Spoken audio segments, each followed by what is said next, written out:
Reagan Theria stepped back from her easel, paintbrush tucked between her lips, studying the swirl of blacks and greens on the canvas.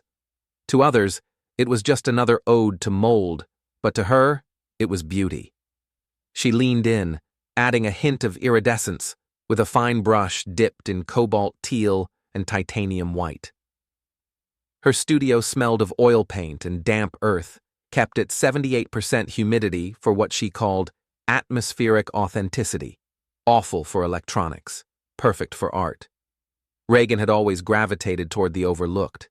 As a child, she collected dead insects while others picked flowers.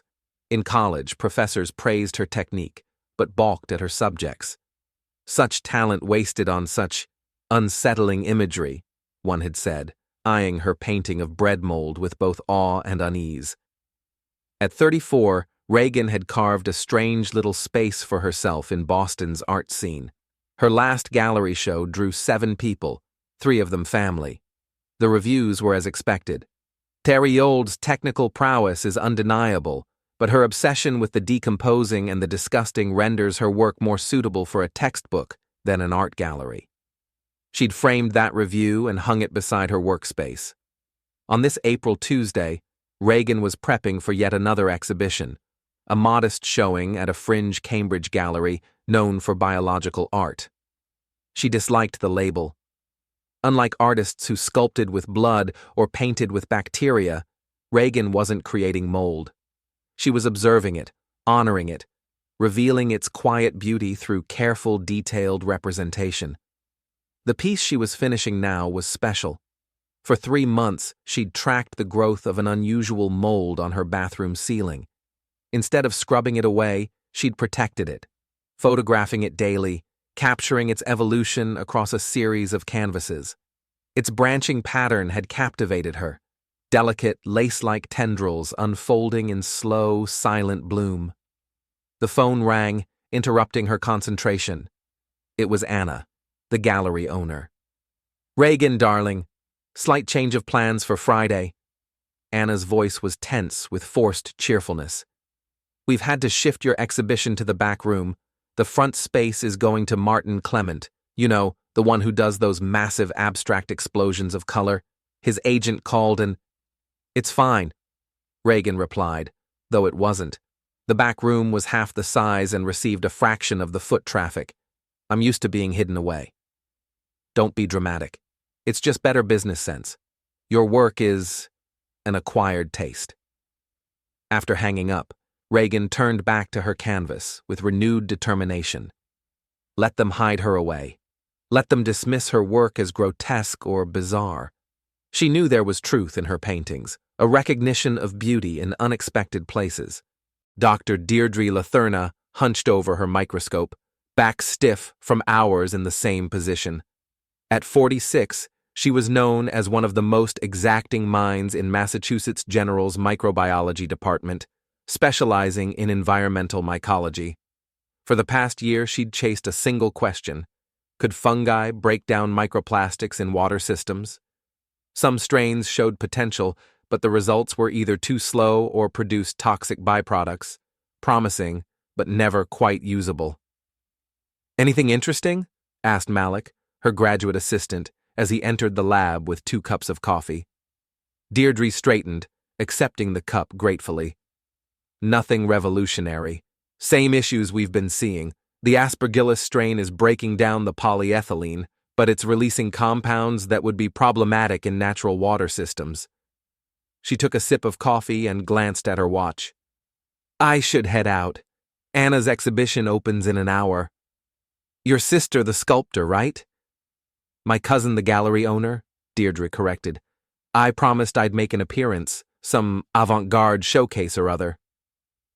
Deirdre wasn't particularly interested in art, especially the experimental variety her cousin favored for her gallery, but family obligations were family obligations. The Cambridge Alternative Art Space was already buzzing when Deirdre arrived. Her cousin spotted her immediately and swooped in for air kisses. "Dee, darling, so glad you could make it. Come, let me show you around. The main exhibition is Martin's work, those gorgeous explosions of color, but we have several other artists featured tonight." Deirdre nodded politely as Anna guided her through the gallery. The artwork did little for her. Deirdre had always been more moved by the elegant structures she observed under her microscope than anything humans created intentionally. And back here, Anna continued, leading her toward a smaller room, we have Regan Theriot's latest series. Bit of an odd duck, but technically brilliant. As they entered the smaller gallery space, Deirdre froze. The walls were lined with large-scale paintings of various mold formations, each rendered with astonishing precision. Her trained eye immediately recognized several common species, Penicillium, Cladosporium, Alternaria, but it was the painting on the far wall that seized her attention. "Excuse me," she murmured to Anna, moving closer to the canvas as if drawn by a magnetic force. The painting depicted what appeared to be a complex mold formation with an unusual branching structure, fine tendrils extending outward in fractal patterns, with minute bulbous structures at various intersection points. The coloration was subtle, primarily a deep forest green, but with hints of teal iridescence along the hyphal extensions. "Remarkable, isn't it?" said a voice beside her. Deirdre turned to find a woman in her mid-30s with paint-stained fingers and a tentative smile. "Are you the artist?" Deirdre asked. "Regan Theriot," she confirmed. "I rarely get such intense scrutiny of my work. Most people take one look and hurry to find something more pleasant to view." "This particular formation," Deirdre said, gesturing to the canvas. "Where did you observe it?" Regan looked surprised by the question. "My bathroom ceiling, actually. Old building with poor ventilation. Why do you ask?" "I've been studying fungal structures for 20 years, and I've never seen this particular branching pattern. Yet something about it seems, I don't know, theoretically plausible in a way I can't quite articulate." Deirdre extended her hand. "I'm Dr. Deirdre Latherna. I'm a microbiologist specializing in environmental mycology." Regan's eyes widened as she shook Deirdre's hand. "You study molds professionally? And you're actually interested in my work?" "Very much so," Deirdre confirmed, turning back to the painting. "The way you've captured the structural integrity of the mycelial network is extraordinary. These aren't just creative interpretations, these are scientifically accurate representations." Regan's face flushed with pleasure. That's exactly what I've been trying to explain to people. I'm not making this up or embellishing for dramatic effect. I'm documenting what I see, exactly as I see it. Do you have more work like this?" "A whole studio full," Regan admitted. "This is just a small selection. And this particular specimen," Deirdre tapped the frame of the painting that had caught her attention. "Do you still have access to it? The actual mold, I mean?" Regan nodded slowly. "It's still growing on my ceiling. I've been documenting its development for nearly 4 months now." Deirdre pulled out her business card and handed it to Regan. "Would you call me tomorrow? It may sound strange, but I'd like to see your studio and your bathroom ceiling." Regan spent the night unable to sleep, alternating between excited disbelief and certainty that Dr. Latherna had been humoring her. By morning, she'd convinced herself the microbiologist wouldn't actually want to follow up. Still, at 8:30 a.m., she took a breath and dialed the number on the card. "Dr. Latherna? This is Regan Theriot. I hope I'm not catching you at a bad time." "Ms. Theriot, perfect timing. I've been thinking about your paintings all night. I've rearranged my schedule for today. Would it be possible for me to see your studio this morning?" 3 hours later, Deirdre stood in Regan's apartment, gazing up at the bathroom ceiling with undisguised fascination. The mold formation was even more spectacular in person, a delicate network of filaments spreading across the corner where the ceiling met the wall, forming patterns that resembled intricate lacework. "May I?" Deirdre asked, holding up a small collection kit. Regan nodded, and Deirdre carefully took several samples, placing them in sterile containers. "How long have you been painting molds?" Deirdre asked as they moved to Reagan's studio space. Seriously? About 8 years, but I've been fascinated by them since childhood. Reagan pulled out several portfolios and began laying paintings on every available surface. These are chronological, from oldest to most recent. Deirdre moved through the collection, occasionally stopping to photograph certain pieces with her phone. When she reached the most recent works, she spent nearly 20 minutes examining each canvas in silence. "Reagan," she finally said, looking up with an intensity that made the artist nervous. "I believe you've been documenting a previously undescribed fungal species, one with a highly unusual growth pattern that might explain some anomalies we've been observing in our research." "What kind of research?"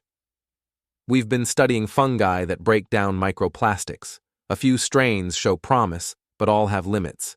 That said, there's a theoretical model, one with a high-fall structure almost identical to what you've painted, that could degrade polymers efficiently without toxic byproducts." Reagan shook her head in disbelief.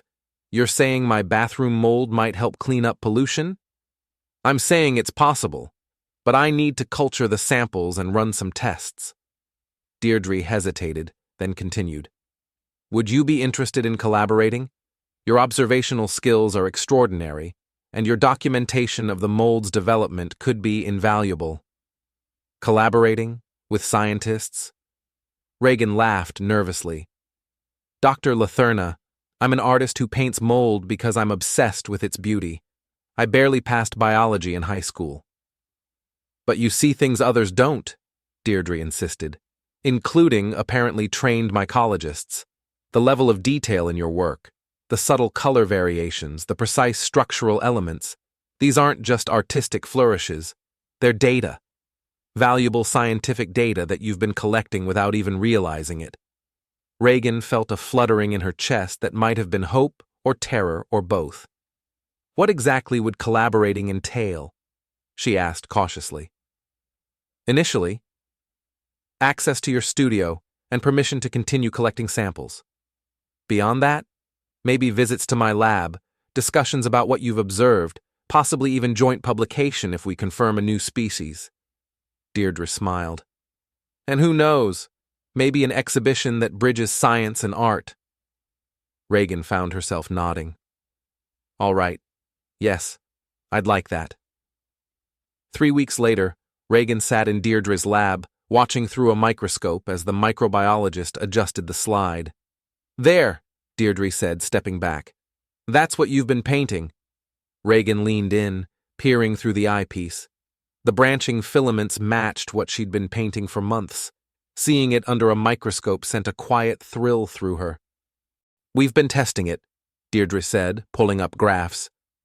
"Early results are promising. This undocumented strain produces an enzyme that breaks down PT, common microplastic, without the toxic byproducts we've seen in others." "So it really could help with environmental cleanup?" Reagan asked. "Potentially, yes, but there's a problem we're encountering. The mold is extremely difficult to culture in laboratory conditions.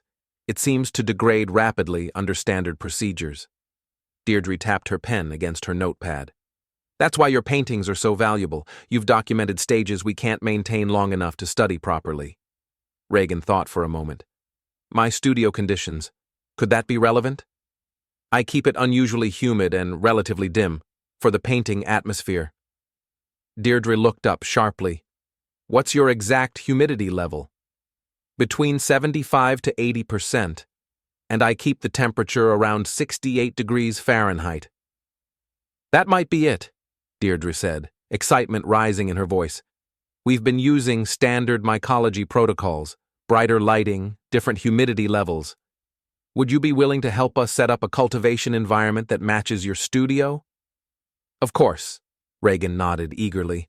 "I can bring over my equipment tomorrow." Months later, Reagan stood beside Deirdre in a conference room at Massachusetts General Hospital. The room was filled with microbiologists, environmental scientists, and representatives from several research foundations. On the walls hung enlarged photographs of microscope slides alongside Reagan's paintings. side-by-side comparisons that illustrated the extraordinary accuracy of her artistic observations. As you can see, Deirdre addressed the room. The structural integrity of Theria verrucosa is precisely as Ms. Theria documented in her paintings, months before our laboratory confirmed its existence. The distinctive protrusions along the high-fall branches, which give the species its name, are particularly evident in this series from April. The polymer degradation capabilities of Theria verrucosa, or Theria's lace, as we've taken to calling it, represent a significant breakthrough in bioremediation potential, Deirdre continued. Initial field tests show a 73% reduction in PET microplastics in controlled water samples over a 2-week period, with no detectable toxic byproducts. A hand raised in the audience. Dr. Latherna, could you elaborate on the cultivation challenges you mentioned in your paper? How did you overcome the rapid degradation issues? Deirdre smiled and gestured to Reagan. I'll let Ms. Theria address that, as she was instrumental in solving that particular problem. Reagan stepped forward, still uneasy in a lab coat but growing more confident. The key was recreating what we now call studio conditions instead of standard lab protocols. Theria thrives in environments like, well, the ceiling of my bathroom, she said, earning a quiet laugh. By keeping humidity between 75 to 80% and using low, targeted light, we've been able to grow stable, sustainable colonies. After the presentation concluded, Reagan found herself surrounded by scientists eager to discuss her observations, not just of Theria verrucosa, but of other mold species she'd documented over the years.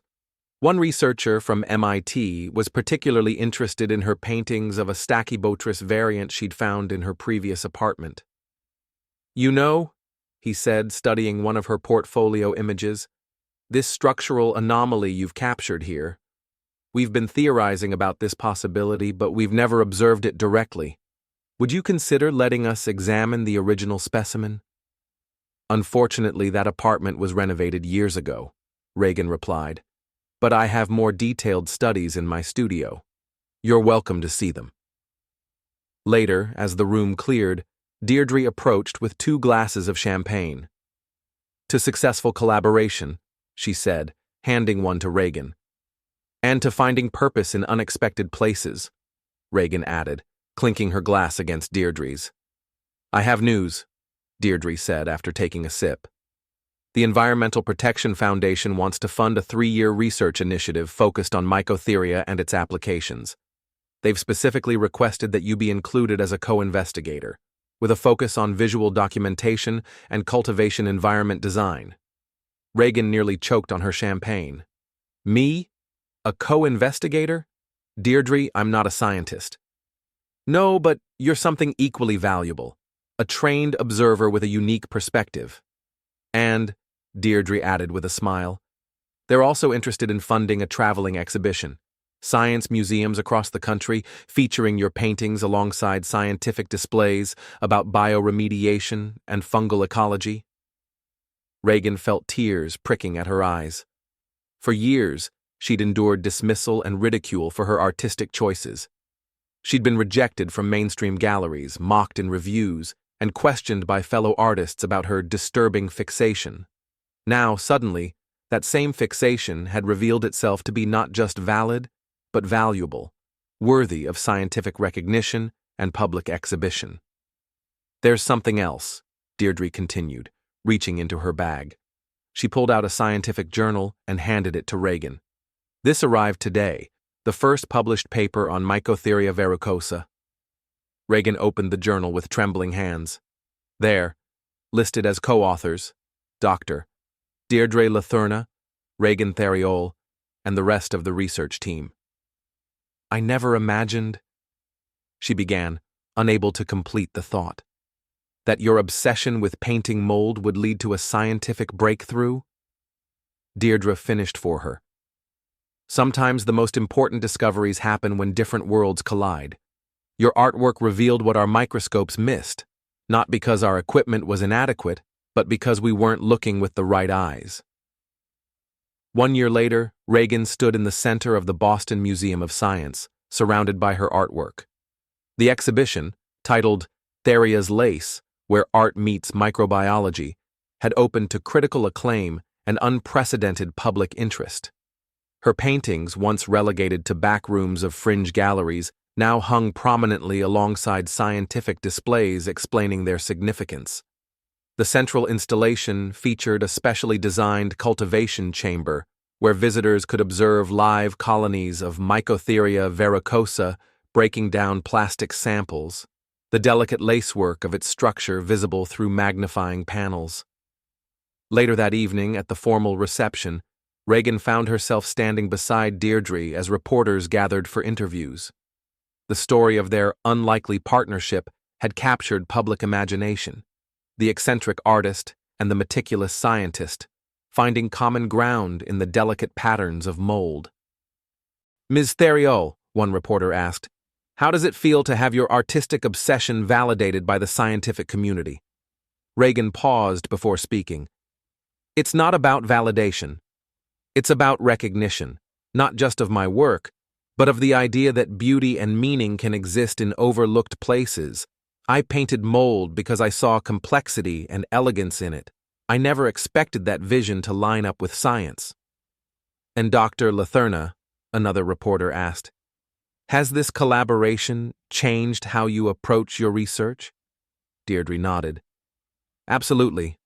We're trained to be objective, to follow protocols, track markers, stick to the known.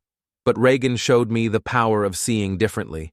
The breakthrough didn't come from technique, but from viewing the environment as she did, as atmosphere, as mood, as something whole."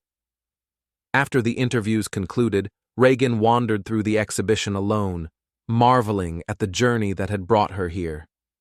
Near the exit, she paused before the final piece, a newly completed painting of Mycotheria verrucosa in its most mature state, its filaments extending outward like embroidered lace, its surface glistening with the subtle iridescence she'd always tried to capture. Beside the painting hung a magnified photograph of the actual mold structure taken through an electron microscope, nearly identical to her painted representation. And next to that, a simple plaque that read, "Mycotheria verrucosa, Theria's Lace," named for artist Reagan Theria, whose paintings revealed what microscopes had missed, a testament to the power of seeing the extraordinary in the overlooked.